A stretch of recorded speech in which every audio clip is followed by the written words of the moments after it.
اعوذ باللہ من الشیطان الرجیم بسم اللہ الرحمن الرحیم۔ سورہ صافات کے دوسرے رکوع میں اہل جنت کے ایک مکالمے کا تذکرہ تھا، جس سے یہ اندازہ ہوگا کہ کس قدر سادہ مزاج متواضع وہ لوگ ہوں گے کہ جو اللہ تعالیٰ کے فضل و کرم سے جنت میں داخل ہوں گے۔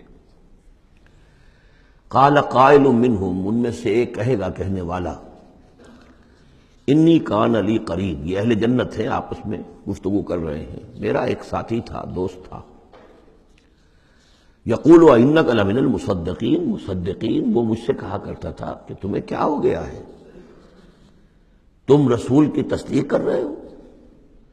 کتنی بے تکی بات ہے، اور تم تصدیق کر رہے ہو محمد کی صلی اللہ علیہ وسلم۔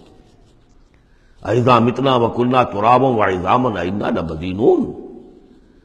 کیا جب ہم مر جائیں گے اور ہم ہو جائیں گے مٹی اور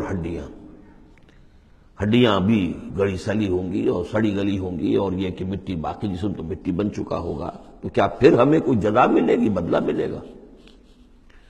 قال هل انتم مطلعون، تو کہے گا وہ کوئی کہنے والا کہ کیا تم لوگ دیکھنا چاہتے ہو، جھانک کر دیکھو گے، تمہارا وہ دوست جو تمہیں گمراہ کرنے کی کوشش کرتا تھا وہ کہاں ہے، کس حال میں ہے، دیکھنا چاہو گے؟ یعنی اہل جنت کے لیے یہ اہتمام بھی کیا جائے گا۔ فاطلع، تو وہ جھانک کر دیکھے گا، فرآہ فی سواء الجحیم، تو دیکھے گا اس کو جہنم کے، دوزخ کے گویا کہ بیچوں بیچ اس کی تہہ میں۔ قال، وہ کہے گا، تاللہ ان کدت لتردین، خدا کی قسم تم تو قریب تھے کہ مجھے بھی برباد کرتے، مجھے بھی گراتے یہاں، یعنی یہ تو اللہ کا بڑا فضل ہوا کہ میں نے تمہاری باتوں پر زیادہ دھیان نہیں دیا، اور جو بات میرے دل کو لگ گئی تھی، جو بات مجھے بھلی لگی تھی، جس کی گواہی میری قلب کی گہرائیوں سے برآمد ہوئی، میرے دل نے جس کو حق جانا میں نے اسے قبول کیا، ورنہ یہ کہ تم تو تلے ہوئے تھے کہ جس طرح تم تباہ ہوئے ہو اسی طرح مجھے بھی اس جہنم کے گڑھے میں اپنے ساتھ لے کر گرتے۔ وَلَوْلَا نِعْمَةُ رَبِّي لَكُنْتُ مِنَ الْمُحْضَرِينَ، اور اگر میرے رب کی نعمت مجھ پر نہ ہوتی، احسان نہ ہوتا، انعام نہ ہوتا، یہ تو اللہ کا فضل ہے میرے پروردگار کا،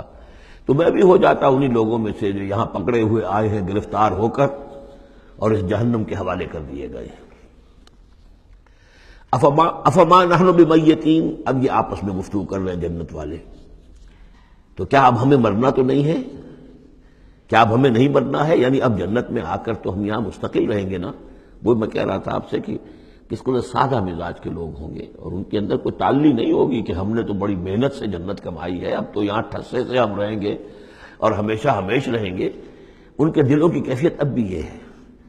افما نحن بمیتین الا موتتنا الاولی وما نحن بمعذبین، تو کیا اب ہمیں کوئی موت نہیں آئے گی سوائے اس موت کے کہ جو آ چکی ہے، وما نحن بمعذبین، اور اب تو ہم مطمئن ہو جائیں کہ کسی عذاب وغیرہ کا کھٹکا نہیں ہے، کہیں اور کوئی پکڑ، کوئی اور حساب کتاب، کوئی اور چھلنی تو ابھی نہیں لگنی ہے، وما نحن بمعذبین، اور ہمیں تو کوئی عذاب نہیں دیا جائے گا۔ ان ھذا لہو الفوز العظیم، یقیناً یہ تو پھر بہت بڑی کامیابی ہے۔ لمثل ھذا فلیعمل العاملون، بس عمل کرنے والوں کو ایسی چیز کے لیے عمل کرنا چاہیے، اس انجام تک پہنچنے کی کوشش کرنی چاہیے۔ یہ ہے وہ انجام کہ جو اہل جنت کا ہوگا، اور اس انجام کو اپنے سامنے رکھ کر ہر محنت کرنے والا، عامل تو سب ہیں، بھاگ دوڑ تو سب کر رہے ہیں، دنیا پیش نظر ہے، دنیا بھی بغیر بھاگ دوڑ کے تو نہیں ملتی، محنت ہوتی ہے، دن رات کی ہوتی ہے، خون پسینہ ایک کر کے دنیا ملتی ہے، لیکن یہ ہے کہ اصل میں یہ خون پسینہ جو ہے انسان کا وہ اتنا قیمتی ہے کہ اس کے عوض تو یہ جنت حاصل کرنی چاہیے، نہ یہ کہ محض دنیا کی چند روزہ زندگی کے عیش و آرام اور صرف اس کی زیبائش و آرائش۔ اذالک خیر نزلا ام شجرۃ الزقوم، بھلا یہ کیفیت بہتر ہوگی، یہ انجام بہتر ہوگا، یا وہ ایک مہمان نوازی کے اعتبار سے نزل، پہلی مہمان نوازی، ام شجرۃ الزقوم، یا زقوم کا درخت بہتر ہوگا کہ جو جہنمیوں کو دیا جائے گا، ان کا جو ناشتہ ہوگا وہ زقوم سے ہوگا۔ انا جعلناها فتنۃ للظالمین، ہم نے اس درخت کو ظالموں کے لیے، کافروں کے لیے فتنہ بنا دیا، اس کا ذکر آ چکا ہے سورہ بنی اسرائیل میں۔ کہ یہ جو درخت ہے زقوم، قرآن کہتا ہے کہ جنت جہنم میں ہوگا، جہنم تو آگ کی جگہ ہے، تو وہاں درخت کیسے ہو جائے گا؟ کہاں درخت کہاں آگ؟ تو ہم نے اس کو فتنہ بنا دیا ہے۔ وہ لوگ سب ساری چیزیں جو ہے اس دنیا کے قوانین پر قیاس کر رہے ہیں، اس عالم کے قوانین یہ نہیں ہے، اس قوانین اور ہے۔ یہاں کی آگ تو ایک دفعہ جلا دیتی ہے تو انسان مر جاتا ہے، وہاں کی وہ آگ جلائے گی لیکن مرنے نہیں دے گی۔ یہاں کھال جھلس گئی تو پھر کوئی لمبی چوڑی جو ہے وہ پلاسٹک سرجری کی جائے تو شاید دوبارہ کچھ ہو جائے، ورنہ یہ کہ خود بخود تو نہیں آ جائے گی۔ لیکن وہاں یہ ہے کہ جیسے ہی کھال جھلس جائے گی اور کھال اللہ تعالیٰ ان کو عطا کر دے گا۔ تو وہاں کے نوامیس، وہاں کے قوانین، وہاں کے جو بھی لاز ہیں وہ مختلف ہیں یہاں کے قوانین سے۔ اِنَّا جَعَلْنَاهَا فِتْنَةً لِلظَّالِمِينَ إِنَّهَا شَجَرَةٌ تَخْرُجُ فِي أَصْلِ الْجَحِيمِ، وہ ایک درخت ہے کہ جو جہنم کے بالکل تہ میں سے ابھرے گا، نکلے گا۔ طَلْعُهَا كَأَنَّهُ رُءُوسُ الشَّيَاطِينِ، اور اس کے گابھے ایسے ہوں گے، خوشے ایسے ہوں گے جیسے شیطانوں کے سر ہیں، یعنی کوئی بہت ہی خوفناک قسم کے اور بہت بدنما۔ فَإِنَّهُمْ لَآكِلُونَ مِنْهَا، پھر یہ جو جہنمی ہے یہ کھائیں گے اس میں سے مجبور ہو کر۔ ویسے انسان اس کو دیکھنا تک پسند نہیں کرے گا، اس میں اس قدر کراہت ہوگی، لیکن یہ کہ چونکہ بھوک کی شدت ہوگی تو وہ کھائیں گے، منہ ماریں گے اس میں۔ فَمَالِئُونَ مِنْهَا الْبُطُونَ، اور اس سے اپنے پیٹوں کو بھریں گے۔ ثُمَّ إِنَّ لَهُمْ عَلَيْهَا لَشَوْبًا مِّنْ حَمِيمٍ، پھر جب اندر سے وہ کھولے گا اور پیاس کی طلب ہوگی تو پھر انہیں ایسا پانی دیا جائے گا کھولتا ہوا پینے کے لیے کہ جس میں پیپ کی ملاوٹ ہوگی، پیپ ملایا گیا ہوگا، لَشَوْبًا مِّنْ حَمِيمٍ۔ ثُمَّ إِنَّ مَرْجِعَهُمْ لَإِلَى الْجَحِيمِ، پھر یہ تو ابھی ابتدائی ہو گئی نا، جو ان کی مہمان نوازی جو ہے ابتدا میں ہو رہی ہے، اور اس کے بعد پھر ان کو لوٹا دیا جائے گا جہنم میں۔ انہم الفوا آباہم ضالین، یہ وہ لوگ ہیں جنہوں نے اپنے آباء و اجداد کو پایا گمراہ، بھٹکا ہوا، اب انہی کے اوپر انہوں نے انہی کے نقش پا پر چلنا شروع کر دیا۔ فہم علی آثارہم یہرعون، تو انہی کے نقوش پا پر اب یہ دوڑ رہے ہیں، بے اختیار دوڑے چلے جا رہے ہیں، بغیر سوچے سمجھے، جو بھی آباء و اجداد کے طور طریقے ہیں۔ وَلَقَدْ ضَلَّ قَبْلَهُمْ أَكْثَرُ الْأَوَّلِينَ، حالانکہ ان سے پہلے بھی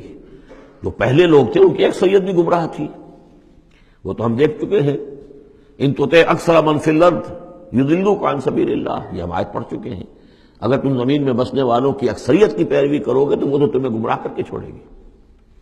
پھر یہ آیت بھی سورہ یوسف میں آ چکی ہے، وَمَا يُؤْمِنُ أَكْثَرُهُم بِاللَّهِ إِلَّا وَهُمْ مُشْرِكُونَ،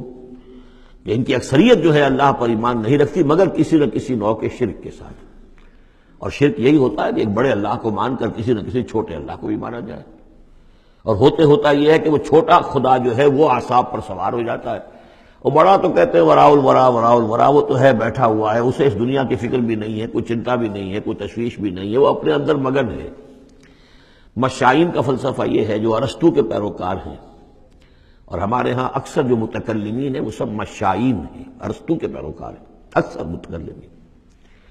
تو متکلمین کے اس مشائین کا، ارسطو کا فلسفہ یہ ہے کہ اللہ تعالیٰ صرف کلیات کا عالم ہے، جزیات کا نہیں ہے، زیادہ اسے اس کائنات کی فکر ہی نہیں، اس نے بس پیدا کر دیا ہے، بس اللہ اللہ خیر صلی اللہ، کچھ قوانین بنا دیے، یہ خود بخود چل رہی ہے، اب اسے اس سے کچھ سروکار نہیں ہے۔ جیسے کہ کوئی کھلاڑی جو ہے وہ فٹ بال کو کک مارتا ہے، اب وہ فٹ بال جا رہی ہے، اب کھلاڑی ادھر کھڑا ہے، فٹ بال جا رہی ہے، اب یہ کھلاڑی چاہے کہ روک لے تو وہ فٹ بال کو روک تو نہیں سکتا، وہ تو جا رہی ہے،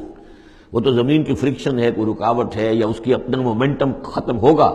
تو پھر یہ ہے کہ وہ رکے گی۔